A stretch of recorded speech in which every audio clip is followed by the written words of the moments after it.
பேர் ஜோசியர் மேலே நம்பிக்கையே இல்லை. இதை நீங்கள் சொல்கிற விஷயம் இன்னொரு பாயிண்ட் என்னன்னா, எனக்கு நான் இப்போ நம்பிக்கை இருக்கணும்னா எந்த ஊரில் பிறந்த, என்னுடைய சொந்தங்கள் என்ன, என்னுடைய எந்த இதுன்னு சில பேர் தெரியாது. ஏன்னா இன்னைக்கு நிறைய பேர் ரேஸ் போல் ஓடிக்கிட்டே இருக்காங்க. இருக்கும்போது இவங்களுக்கெல்லாம் போய்ட்டு நீங்கள் என்ன சொல்ல வரீங்க? இன்னைக்கு அது மட்டும் அதாவது நீ எவ்வளோ வேகமாக போனாலுமே ரோட்டில் ரொம்ப வேகமாக போகிற இடத்துல சிக்னல் என்ன சொல்லியிருக்காங்க? நில், கவனி, செல். முதல்ல ஆரஞ்சு லைட்டு போடுது, அப்போ உனக்கு பிரச்சனைன்னு ஒன்று வாழ்க்கையில் ஸ்டார்ட் ஆகுது. அப்போ ரெட்டு போடுது, அப்போ ரெட்டு போட்டு மறுபடி க்ரீன் போடும்போது தான் நீ வேகமாக போகிற. அப்போ நமக்கு வாழ்க்கையில் எங்கே பிரச்சனை இருக்குங்கிறத நின்று யோசித்து, இப்போ இந்த பில்டிங் ஸ்ட்ராங்காக இருக்குன்னா பேஸ்மெண்ட்டு, ஒரு மரத்தில் நோயினா மருந்து உரமும் வேருக்கு. அப்போ நமக்கு வாழ்க்கையில் பிரச்சனைனா பூர்வீகத்தில் எங்கே நம்ம விட்டுட்டோம்? திக்கற்றவனுக்கு தெய்வம் துணை, திக்கு ப்ளஸ் கற்றவன். அதாவது உருவம் 1, துருவம் 2 அப்பா அம்மா, திசை 4 அப்பாவை பெற்றது அப்பா. அதாவது உருவம் 1ன்னா நான், துருவம் 2னா எங்கள் அப்பா அம்மா, திசை 4 எங்கள் அப்பாவை பெற்றது 2, எங்கள் அம்மாவை பெற்றது 2, திக்கு 8 எங்கள் அப்பாவுடைய தாத்தா பாட்டி 4, எங்கள் அம்மாவுடைய தாத்தா பாட்டி 4. இந்த 8ஐ கற்றவனுக்கு தெய்வம் துணை. அந்த 8 ஊர் மண்ணு தெரியணும். இங்கே இறைவா திக்கும் தெரியல, திசையும் தெரியலன்னா, இங்கே தன்னுடைய அப்பாவுடைய அப்பா அம்மா, அம்மாவுடைய அப்பா அம்மாங்கிற தாத்தா பாட்டி ஊரே நிறைய பேருக்கு தெரியல. ஆனால் இந்த பூர்வீகமே தெரியாத வேறு இல்லாத தலைமுறைக்கு ஜோதிடம் எப்படி பலிக்கும்? முதல்ல பூர்வீகங்கிற வேர் தெரிஞ்சாதான் உன்னுடைய பரிகாரம், உன்னுடைய பலன் பலிக்கும். இங்கே எல்லாமே தப்பாக இருக்குது. அதாவது மறதி இருக்கலாம், ஆனால் நீ வேறே தெரியாத மறதினா, நீ மருந்த பக்கத்து மரத்தில் கொண்டு போய் மருந்து உரமும் வச்சுன்னா இந்த மரம் எப்படி நல்லா இருக்கும்? தாயாக இருந்தாலும் பிள்ளையாக இருந்தாலும் வாயும் வயிறும் வேறன்னா, ஒரு குடும்பத்தில் 5 குழந்தைங்க பிறந்தாலும் 5 பேரும் பூர்வீகம் போகணுங்கிறதுக்கு தான் அன்னைக்கு விழா காலம்ங்கிறதே ஊரில் இருக்கிற திருவிழா தான். பொழுதுபோக்குங்கிறதே 4 சொந்த பத்தத்தின் வீட்டுக்கு போய் நல்லது கெட்டதில் கலந்துக்கிறது தான். இன்னைக்கு பொழுதுபோக்கு அம்சத்துக்கும் நிறையா வந்துருச்சு. நிறைய பரிணாம வளர்ச்சிங்கிற பேரில் வீட்டுக்குள்ளேயே செல்ஃபோனுங்கிற பேரில் எல்லாம் வந்துடுச்சு. அப்போ உங்களுக்கு இன்னைக்கு எதுக்காக ஜாதகம் பார்க்காங்கன்னா, நீ இதை செஞ்சால் பணம் வரும்னு மட்டும்தான் சொல்கிறாங்களே தவிர, ஜோதிடம் நோயற்ற வாழ்வே குறையற்ற செல்வம்ங்கிற நம் தலைமுறையினுடைய அணுக்களை கடத்தி ஒரு குழந்தைக்கு அந்த குடும்பத்தினுடைய அணுக்களை முழுசாக கொண்டு போய் சேர்க்கறதுக்காக தான் ஜோதிடத்தை கொண்டு வந்து விட்டாங்க. மனித இனம் அழிஞ்சிடக்கூடாது. இன்னைக்கு பாருங்க, 80% பேத்துக்கு 40% பேத்துக்கு குழந்தை இல்லை. இன்னும் ஒரு 2 ஜென்ரேஷன் போச்சுன்னா 80% பேத்துக்கு குழந்தையே இருக்காது. இன்னும் அதுக்கப்புறம் நம்ம குழந்தைங்களுக்கு குழந்தை இருக்குமான்னா கண்டிப்பாக இருக்காது. ஏன்னா இப்போவே கருத்தடை மையம் இருந்த இடத்துல எல்லாம் கருத்தரிப்பு மையம் தான் இருக்குது. அப்போ நமக்கு கஷ்டப்பட்டு குழந்தை பெற்றாலும் அந்த குழந்தைகளுக்கே ஒரு 80% குழந்தை இருக்குமானா கண்டிப்பாக உயிரணுக்கள் கண்டிப்பாக இருக்காது. இன்னைக்கு இருக்கிற உணவு அப்படி இருக்குது. அப்போ மனித இனமே அழிஞ்சதுக்கப்புறம் நீ எங்கே வாழ போகிற, எதை வாழ வைக்க போகிற, எதை ஆள போகிற, யாரை ஆள போகிறீங்க, என்ன பண்ண போகிறீங்க, அந்த பணம் உங்களை எப்படி உங்கள் தலைமுறை அழித்து நீங்கள் மட்டும் வாழ்கிறதுக்கு பேர் எதுக்கு ஜோதிடம்? சரி, நீங்கள் சொல்கிறதெல்லாம் ஓகே தான். இப்போ நம்ம தெரியாது, அப்பா அம்மா போய் சின்ன வயசுல எப்படி இருந்து போயிருப்பாங்க, அவங்களுக்குலாம் போய்ட்டு அது பூர்வீகம் தெரியாது. உனக்கு சொல்லிடுறேன், நீ சொல்கிறது கரெக்டு தான். அப்பா அம்மாலாம் இல்லை அப்படிங்கிற அப்போ இருக்க மாட்டாங்க, வந்துடுவாங்க, சென்னைக்கு வந்துடுவாங்க. எனக்கு அது சில பேர் தெரியாமல் இருக்கும். நான் எந்த ஊருக்கு போனேன், எந்த சாமி கும்பிடணும். சார் அவன் ஒருத்தர் சொல்கிறான், சார் அது முருகர் கும்பிட சொல்கிறான், ஒருத்தர் பெருமாள் கும்பிட சொல்கிறான், ஒருத்தர் அம்மனுக்கு கும்பிட சொல்கிறான், ஒரு கிறிஸ்டினை கும்பிட சொல்கிறாங்க, ஒரு அல்லாஹ் கும்பிட சொல்கிறாங்க. இந்த போல விஷயங்கள்லாம் சொல்லிட்டே இருக்கும்போது இல்லை, நம்மளே அந்த ஒரு சொல்ல என்னன்னா நம்ம கேள்வியாக தான் போயிட்டு இருக்க வர நம்ம ஒரு தீர்வு இல்லாமல் இருக்கு இல்லையா? இதில் வேறு நீங்கள் ஜோசியர் வேறு சொல்கிறீங்க, இந்த ஜோசியர் இந்த கட்டம் இருக்குது, அந்த கட்டம் இருக்குது, எல்லாம் கேட்கறதுக்கு போய்ட்டு இனிமையாக தான் இருக்குது. பட் ஆனால் இது எல்லாமே போய்ட்டு சாத்தியமாகுமா? அதாவது உனக்கு ஜாதகத்தை முறையாக கரெக்டாக பார்த்தாங்கன்னா பழிச்சிடும். நீ அப்பா இல்லை அம்மா இல்லை அதனால் பூர்வீகம் தெரியலன்னு சொல்கிறேன். ஆனால் கரெக்டு தான். ஆனால் இப்போ இதுவே இவங்களுக்கு ஒரு 500 ஒரு 50 லட்ச ரூபா கடன், ஊரில் ஒரு 100 வேண்டாம் 1 கோடி ரூபாய்க்கு சொத்து இருக்குன்னு வச்சுக்குவோம். அந்த சொத்தோட டாக்குமெண்ட் இவங்க வீட்டில் இருக்குது. இப்போ இடம் எங்கன்னு தெரியல, என்ன பண்ணுவாங்க? அந்த கடன் அடைக்க தேடுவாங்க. அதே மாதிரி தான் அந்த அணுக்கள்ங்கிற பெத்த கடன். இப்போ யாருமே செத்து போக மாட்டாங்க, சத்து தான் போகும். ஒரு புலி 10 குட்டி போடுதுன்னா திருப்பி அந்த புலி பிறந்து வராது. அதனுடைய குணத்தை அதனுடைய அணுக்கள் மூலமாக நீ வீட்டிலே வச்சு எதை போட்டு வேணாலும் வள, ஆனால் அதனுடைய அணுக்கள் மாறாது, அதன் குணம் மாறாது. புலிக்கு பிறந்தது உனக்கு உன் தாத்தாவுக்கு சொட்டன்னா உனக்கு வர்றதுக்கு வாய்ப்பு இருக்கும். உங்கள் அம்மா வழி தாத்தாவுக்கு ஒரு நோயினாலும் உனக்கு வரும், உங்கள் அப்பா வழி குடும்பத்தில் ஒரு நோயினாலும் உனக்கு வர்றதுக்கு வாய்ப்பு இருக்குது. இதில் எந்த அணுக்களோட நீ பிறந்திருக்கேன்னு இப்போ ஜாதகத்தில் முதல்ல எத்தனை கட்டம் இருக்குது? 12 கட்டம் இருக்குது. ஜாதகத்தில் மொத்தத்தில் 12 கட்டம் இருக்குது. இந்த 12 கட்டம் யாருன்னு தெரிஞ்சால் உனக்கு இதுக்கு உண்டான விளக்கம் தெரிஞ்சிடும். இப்போ 12 கட்டம். இப்போ எனக்கு எங்கள் அப்பா இல்லாமல் இந்த பூமியில் நான் பிறக்கிறதுக்கு வாய்ப்பே கிடையாது. ஏன்னா எங்கள் அப்பாவினுடைய உயிரணுக்கள் மூலமாக தான் எங்கள் அம்மாவினுடைய கருவறையில் நான் தனித்தேன் இல்லையா? அப்போ தாயிற் சிறந்த கோவிலும் இல்லை அப்படின்னா தாயினுடைய கருவறையை விட சிறந்த கோவில் இல்லை. தந்தை சொல்மிக்க அப்படின்னா அப்பாங்கிற ஒரு சொல்லுக்கு மிஞ்சின மந்திரம் உலகத்திலே இல்லை. நீ உலகத்துல எத்தனை மந்திரம் வேணாலும் வச்சுக்க, அப்பான்னு சொல்லு, அந்த மந்திரம் தான் உலகத்துல மிகப்பெரிய மந்திரம். உனக்காக உயிரையே கொடுத்த உயிர் அணுக்கள், நீ அந்த வம்சத்தினுடைய வித்து. புரியுதா? அப்போ தந்தைக்கு உயிரணுக்கள் வீரியம் இல்லைன்னா நீ தணிக்க வாய்ப்பு இல்லை. தாய்க்கு உடல் அணுக்கள் வீரியம் இல்லைன்னா நீ குறைவில்லாமல் பிறக்க வாய்ப்பு இல்லை. அப்போ ஜாதகத்தில் லக்னம்னா உயிர், ராசினா உடல். ராசினா உடல். அப்போ சூரியன் அப்படின்னா உனக்கு உயிர், சந்திரன்னா உடல் ஜாதகத்தில். அப்போ லக்னம் உயிர், சந்திரன் உடல்னா எனக்கு உயிர் உடல் சேர்ந்தா தான் நான் உன்னுடைய முழு உருவம். இப்போ இதை கொடுத்தது தாய் தந்தை. இந்த தாய் தந்தையை சுற்றின பிள்ளையாருக்கு எந்த தோஷமும் கிடையாது, நவகிரக தோஷமும் அவருக்குள்ள அடக்கும். இந்த உலகத்தில் என்ன பரிகாரம் என்ன பூஜை பண்ணாலும் பிள்ளையாருக்கு தான் முதலிடம். அப்போ அந்த தாய் வழி தந்தை வழியினுடைய அணுக்கள் நமக்கு முழுமையாக கொடுத்ததுல நம்ம அப்பா அம்மா. இப்போ நான் இந்த பூமியில் பிறக்கணும்னா எங்கள் அப்பாவும் அம்மாவும் வேணும். இப்போ ஜாதகத்தில் 12 கட்டத்தை பற்றி சொல்கிறேன். இப்போ நான் இந்த பூமியில் பிறக்கணும்னா முதல்ல எங்கள் அப்பா கல்யாணம் பண்ணணும் எங்கள் அம்மாவை. முதல்ல அவங்களுக்கு கல்யாணம் பண்ணி வச்சதுக்கப்புறம் தான் நான். அப்போ எங்கள் அப்பா ஒன்று, எங்கள் அப்பா ஒன்று. இப்போ எங்கள் அப்பாவுக்கு பொருத்தம் பார்க்குறாங்கன்னு வச்சுக்குவோம். எங்கள் அப்பா உதாரணமாக எடுத்துக்கிறேன். எங்கள் அப்பாவை பெற்றவங்க 2 பேர், அவங்க அப்பா அம்மா. எங்கள் அப்பாவுடைய அப்பாவை பெற்றது 2, அப்பாவுடைய அம்மாவை பெற்றது 2. இங்கேயும் அந்த தாத்தா பாட்டி வந்துடுதா? 3வது தலைமுறை. நம்ம பிறக்கும்போது தலைகளாக பிறக்கிறோம், தலை உடல் கால். அதே மாதிரி இறந்த காலம் நிகழ்காலம் எதிர்காலம் முக்காலத்தையும் உணர்த்தக்கூடியது ஜோதிடம். எப்படி? முக்காலத்தையும் உணர்த்துறது ஜோதிடம். அப்போ தாத்தா சொத்து பேரனுக்குன்னா எங்கள் அப்பாவுக்கு தாத்தா பாட்டியினுடைய அணுக்கள் எங்கள் அப்பாவுக்கு இருக்குன்னா இந்த ஜாதகத்தில் அப்போது எங்கள் அப்பாவை பெற்றது 2, எங்கள் அப்பாவுடைய அப்பாவை பெற்றது 2, எங்கள் அப்பாவுடைய அம்மாவை பெற்றது 2, 4, 2, 6, எங்கள் அப்பா 1, 7. இதே மாதிரி எங்கள் அம்மா சைடு எங்கள் அம்மாவுடைய அப்பா அம்மா, எங்கள் அம்மாவுடைய அப்பாவை பெற்றவங்க 2 பேர், எங்கள் அம்மாவுடைய அம்மாவை பெற்றவங்க 2, 7 பேர். இப்போ எங்கள் அப்பா மேஷ லக்னம்னு உதாரணத்துக்கு சொல்கிறேன். மேஷ லக்னத்துக்கு 7ஆம் வீடு துலாம். துலாத்தை தான் மனைவியை பொருத்தம் பார்ப்பாங்க. இப்போ எங்கள் அம்மாவை பார்க்குறாங்க. இந்த துலாத்துக்கு 7ஆம் வீடு மேஷம். அப்போ இந்த 14 உறவுகளின் 12 கட்டம். இதில் சூரியன் சந்திரன்கிறது தாய் தந்தைக்கு ஒரே வீடு ஜாதகத்தில். மீதி எல்லா கிரகத்துக்கும் 2 வீடு ஜாதகத்தில். ஆண் வீடு பெண் வீடு, ஆண் வீடு பெண் வீடு. புதனுக்கு 2, குருவுக்கு 2, சனிக்கு 2, செவ்வாய்க்கு 2, எல்லாத்துக்குமே 2 கொடுத்துட்டு சூரியனுக்கும் சந்திரனுக்கும் ஒரு வீடு. அப்போ இதில் பிறக்கக்கூடிய குழந்தைக்கு ஒரு வீடு, ஒரு லக்னமாக தான் போடுவாங்க.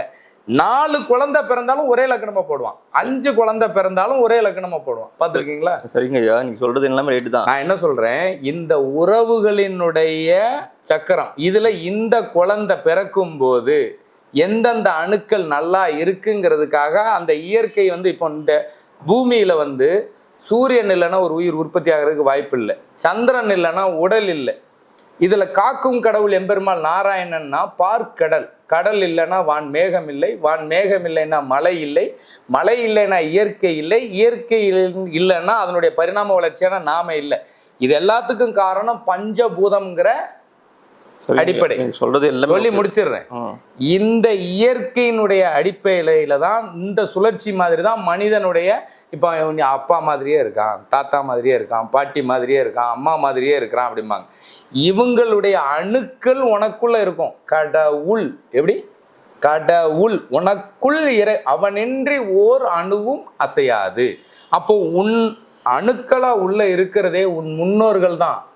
நமக்கு சந்திரன் மாதிரி உடல் வளர்ந்து தேயும், இந்த உடல் வளர்ந்து தேய்ந்து அழியும், மறுபடியும் வளரும். அதே மாதிரி நம்மளுடைய தலைமுறைங்கிறது ஒரு வேப்ப மரத்தினுடைய வித்து வேப்ப மரம் தான். இப்போ டைனோசர்னு ஒரு இனம் இருந்துச்சா, இன்னைக்கு அது இல்லை. அப்போ அதனுடைய இனம் அழிஞ்சதுன்னா தான், இப்போ ஒரு குட்டி இருந்தாலும் அதனுடைய வம்சம் இருக்குன்னு சொல்லுவோம்ல. இப்போ காந்தியடிகள் சொல்றோம் அவங்க வம்சம் இருக்கு இல்லையா? இந்த மாதிரி நம்மளுடைய தலைமுறை இருக்கிற வரைக்கும் நம்மளுடைய அணுக்களை அந்த மண்ணை மிதிச்சு அதுக்கு தகுந்த உணவை சாப்பிட்டா மட்டும்தான் இந்த 12 கட்டம் ஆக்டிவேட் ஆகும். ஜாதகத்துல ஒரு கிரகம் கெட்டிருக்குன்னா உனக்கு பிரச்சனை வரும். உன் தம்பி ஜாதகத்துல ஒரு கிரகம் கெட்டிருந்ததுன்னா அவனுக்கு பிரச்சனை வரும். ஏன் ஜாதகத்துல ஒரு கிரகம் கெட்டிருந்ததுன்னா எனக்கு தான் பிரச்சனை வருமே தவிர, இதுவே இன்னொருத்தர் ஜாதகத்தை பார்க்கும்போது அந்த புதன் அவனுக்கும் அதே ராசி அதே நட்சத்திரமா இருந்து அவன் வேற ஒரு நாட்டில் வேற ஒரு இடத்துல பிறந்திருந்தான், அது மாறும். இடத்துக்கு இடம் தன்மை மாறும். அப்போ நம்மளுடைய பூர்வீகம்ங்கிறது 5ஆம் இடம், பூர்வ புண்ணியம்ங்கிறது 5ஆம் இடம், குழந்தைங்கிறது 5ஆம் இடம், குழந்தையும் தெய்வமும் 5ஆம் இடம்.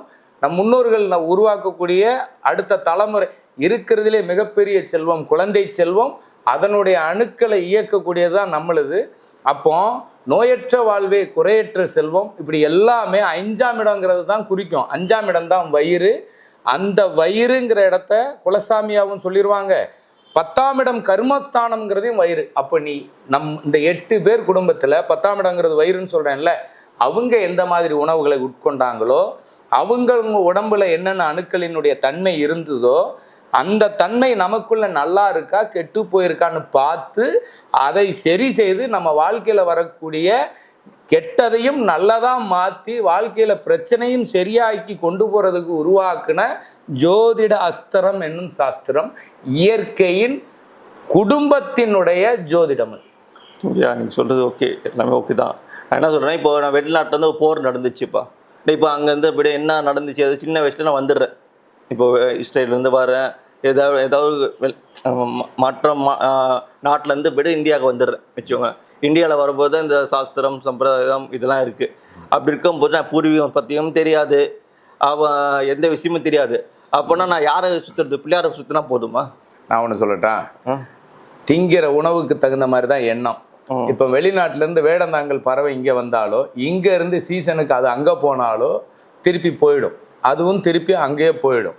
அதே மாதிரி வெளிநாட்டில இருந்து வந்த விதைக்கு பேர் ஹைபிரிட்னு வச்சிருக்கீங்க. இன்னைக்கு ஓரின சேர்க்கை, நம்ம எந்த உணவை திங்கிறோமோ அதுக்கு தகுந்த மாதிரி தான் எண்ணம். ஓரின சேர்க்கை செடி திங்கிறதுனால விதை இல்லை.